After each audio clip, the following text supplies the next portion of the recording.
Part cooking சேனலில் ஒரு தொக்கு தாங்க பார்க்க போகிறோம். அதுவும் யாருக்குமே பிடிக்காத காய்கறி தான். இந்த காய்கறியை செஞ்சால் யாருமே சாப்பிட மாட்டாங்க. அந்த மாதிரி காய்கறியை இந்த தொக்கு மாதிரி செய்கிறப்ப கண்டிப்பாக அவங்களுக்கு தெரியாமையே அது சாப்பிடுவாங்க. அந்த டேஸ்ட்டும் ரொம்ப நல்லாயிருக்கும். அதுக்கு தேவையான பொருட்கள் என்ன அப்படின்னு பார்த்தோன்னா, ஒரு 10 பல்லு பூண்டு இதை கொஞ்சம் பொடிசாக நறுக்கி வச்சுருக்கணும். ஒரு பெரிய வெங்காயம் அதை கொஞ்சம் பொடிசாக கட் பண்ணியிருக்கணும். ஒரு பெரிய தக்காளி அதையும் பொடிசாக கட் பண்ணிக்கணும். அந்த காய் என்ன காய் நமக்கு பிடிக்காது அப்படின்னு பார்த்தோன்னா அதுதாங்க கத்திரிக்காய் நிறையா பேருக்கு பிடிக்காது. எங்கள் வீட்லேயும் நிறையா பேருக்கு பிடிக்காது. அதனால் நான் இதை தொக்கு மாதிரி மாற்றி இதில் சாப்பாட்டில் போட்டு பிசைஞ்சு கொடுக்க போகிறேன். இன்றைக்கி இதை தான் செய்யலாம் அப்படின்னு இருக்கேன். வாங்க வீடியோக்குள்ளே போய் பார்க்கலாம் எப்படி செய்கிறதுங்கிறத. இப்போ ஒரு கடாயில் ஒரு 2 பெரிய டேபிள் ஸ்பூன் எண்ணெயை ஊற்றிக்கணும். இதுக்கு கொஞ்சம் எண்ணெய் ஜாஸ்தி தான் தேவைப்படும். இதில் கடுகு, கொஞ்சம் வெந்தயம் இதை போட்டு பொரிக்கணுங்க. பொரித்து கடுகு வெடித்த பிறகு நம்ம கட் பண்ணி வச்சுருக்க பூண்டு, வெங்காயம், தக்காளி இதெல்லாம் போட்டு நல்லா வதக்கிக்கணுங்க. அந்த வதக்கிற மீன் டைமில் நீங்கள் கத்திரிக்காவை கட் பண்ணி அது உள்ளே சேர்க்குறதுக்கு கரெக்டாக இருக்கும். அதனால் ஃபஸ்ட்டு நம்ம கட் பண்ணி வச்சுருக்கதையெல்லாம் நம்ம வதக்கிக்க போகிறோம். இப்போ எண்ணெய் நல்லா காஞ்சிட்ருக்கு. இப்போ நம்ம இந்த கடுகையும் வெந்தயத்தையும் போட்டு பொரிக்க போகிறோம். இது பொரித்த பிறகு ஒவ்வொரு கட் பண்ணியிருக்க பூண்டு, வெங்காயம், தக்காளியை போட்டு வதக்க போகிறோம். இப்போ ஃபஸ்ட்டு வெங்காயத்தையும் பூண்டையும் போட்டு வதக்கிக்க போகிறோம். இது கொஞ்சம் வதங்கின பிறகு தக்காளியும் போட்டு நம்ம வதக்கிக்க போகிறோம். இப்பயே வாசனை பயங்கரமாக வருது, தாளிச்சதோட வாசனை.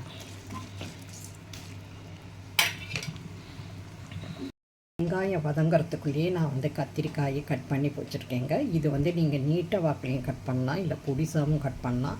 நான் இன்றைக்கி பொடிசாக தான் கட் பண்ணியிருக்கேன். நீங்கள் நீல வாக்கில் பெருசாக கட் பண்ணிட்டீங்க அப்படின்னா ஃபஸ்ட்டு எண்ணெயில் இதை நல்லா வதக்கி அதை தனியாக எடுத்து வச்சுக்கணும். இல்லாட்டி டைம் எடுக்கும், அந்த கன்சிஸ்டன்சி வராது.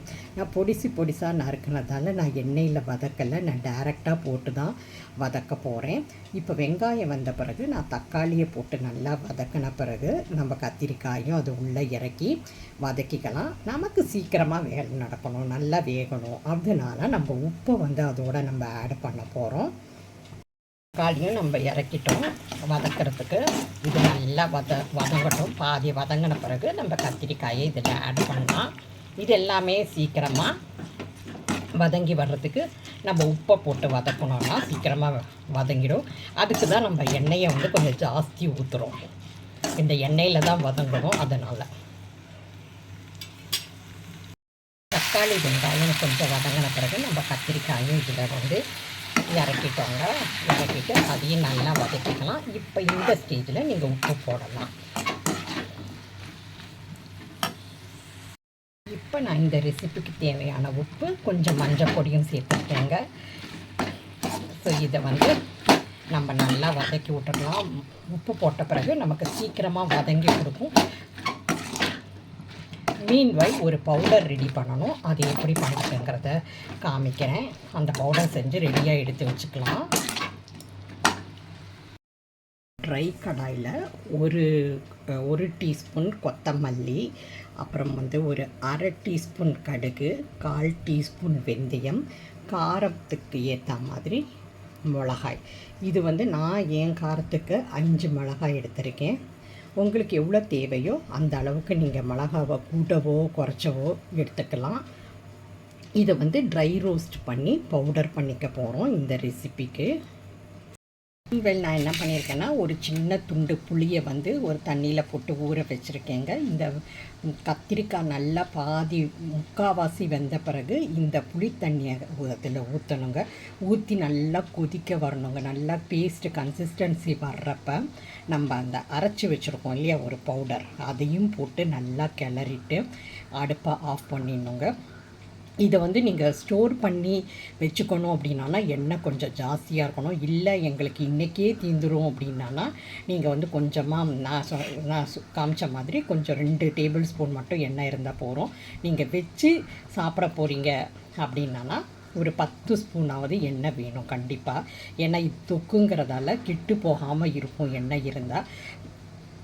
மேலே நம்ம புளி தண்ணியை வேறு ஊற்றிருக்கோம். அதுவும் வந்து நம்மளோட ரெசிப்பியை வந்து ப்ரொடெக்ட் பண்ணும், சேவ் பண்ணும், ஷெல்ஃப் லைஃப்பை இன்க்ரீஸ் பண்ணும். இப்போ நம்ம கத்திரிக்காய் நல்லா உழைஞ்சி வர ஆரம்பிச்சிருச்சு, முக்கால்வாசி வெந்துருச்சு. பார்த்தோன்னா உங்களுக்கு முழு கத்திரிக்காவே தெரியாது, அந்த அளவுக்கு நல்லா வெந்து வந்துருச்சு. மோரவர் எண்ணெய்லாம் கூட கொஞ்சம் பிரிய ஆரம்பிச்சிருச்சு.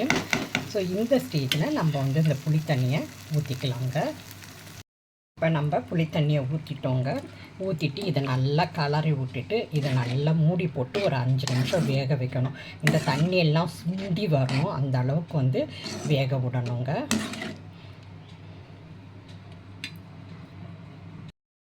ஃபஸ்ட்டு எல்லாமே நல்லா சுண்டி வந்துருச்சுங்க. இந்த ஸ்டேஜில் நம்ம அரைச்சி வச்சுருக்க பவுடரை வந்து சேர்த்துட்டு ஒரு கிளறி 2 நிமிஷம் வேக வைக்கலாம். ஆட் பண்ணிட்டோம். இப்போ வந்து நம்ம வந்து இதை நல்லா கலக்கி விட்டு ஒரு 2 நிமிஷம் வேக விடலாம். நம்ம தொக்கு ரெடி ஆகிடும்.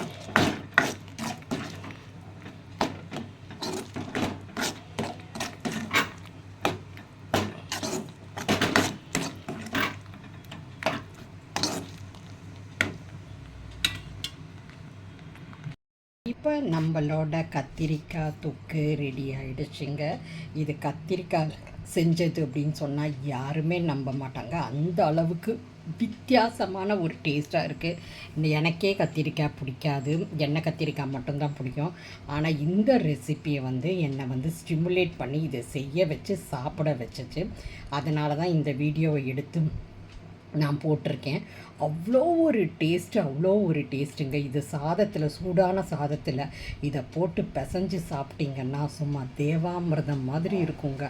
அந்த அளவுக்கு அவ்வளோ டேஸ்டியான ஒரு ரெசிப்பிங்க. அதுவும் கத்திரிக்காயை வச்சு இவ்வளோ டேஸ்டெல்லாம் செய்ய முடியுமா அப்படிங்கிறது எனக்கு முன்னாடியெல்லாம் தெரியாது. இப்போ தான் நான் நிறையா கற்றுக்கிட்டு இது ஏன் ஸ்டைலில் ஏன் வெர்ஷனுக்கு மாற்றி நான் செஞ்சுருக்கேன். உங்களுக்கு இந்த வீடியோ பிடிச்சிருந்துச்சுன்னா லைக் பண்ணுங்கள், கமெண்ட்ஸ் பண்ணுங்கள், ஷேர் பண்ணுங்கள். மறக்காமல் ட்ரை பண்ணி பாருங்கள். அதே போல் மறக்காமல் எங்கள் சேனலையும் சப்ஸ்கிரைப் பண்ணிக்கோங்க. பெல் பட்டனையும் ஆல் பட்டனையும் எனேபிள் பண்ணிக்கோங்க. அப்போ தான் நாங்கள் போடுற வீடியோஸோட நோட்டிஃபிகேஷன் உடனடியாக உங்கள் கவனத்துக்கு வரும். உங்கள் வேல்யூபிளான டைமை ஸ்பெண்ட் பண்ணி எங்கள் வீடியோஸ் எல்லாம் பார்க்குறதுக்கு ரொம்ப நன்றிங்க. மேலும் ஒரு புதிய ரெசிப்பியோட உங்களை வந்து சந்திக்கிறேன். அது வரைக்கும் உங்களிடமிருந்து விடை பெறுவது உங்கள் டாக்டர் ஸ்ரீவித்யா. நன்றி, வணக்கம்.